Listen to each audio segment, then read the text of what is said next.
दिल्ली विधानसभा चुनाव को लेकर घमासान जारी है। इस बीच बीजेपी ने कहा है कि वो इस महीने के आखिर तक उम्मीदवारों के नामों की घोषणा करेगी। पार्टी नेता ने कहा है कि लिस्ट में बड़ी संख्या में नए चेहरे शामिल हो सकते हैं। दिल्ली में सत्तारूढ़ आम आदमी पार्टी अगले साल फरवरी में होने वाले विधानसभा चुनाव के लिए सभी 70 सीटों पर उम्मीदवारों की घोषणा कर चुकी है। आप ने दावा किया है कि बीजेपी के पास कोई रणनीति नहीं है।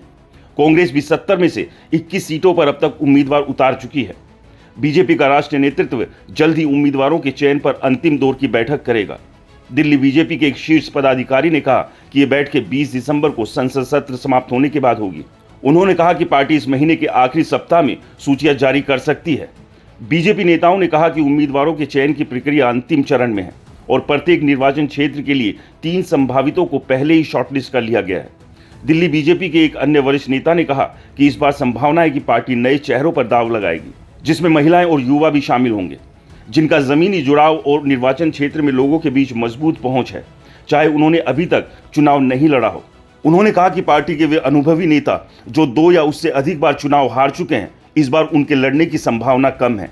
वहीं जो करीबी मुकाबले में पिछली बार चुनाव हार गए थे, उनकी भी इस बार काफी स्क्रूटनी होगी। बीजेपी नेता ने कहा कि टिकट बंटवारे में जीतने की क्षमता प्रमुख आधार होगा। शीर्ष नेता सर्वे और जमीनी स्तर पर रिपोर्ट लेकर उम्मीदवारों पर अंतिम निर्णय लेंगे।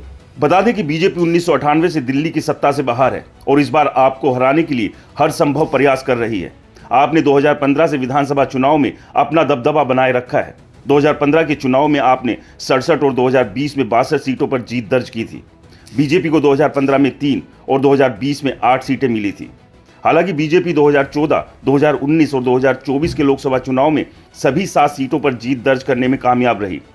टिकट बंटवारे में बीजेपी उन नेताओं को प्रमुखता दे सकती है जो हाल ही में बीजेपी में शामिल हुए हैं। इसमें दिल्ली कांग्रेस के पूर्व प्रमुख अरविंदर सिंह लवली और पूर्व कांग्रेस मंत्री राजकुमार चौहान और आप सरकार के पूर्व मंत्री कैलाश गहलोत और राजकुमार आनंद शामिल हैं।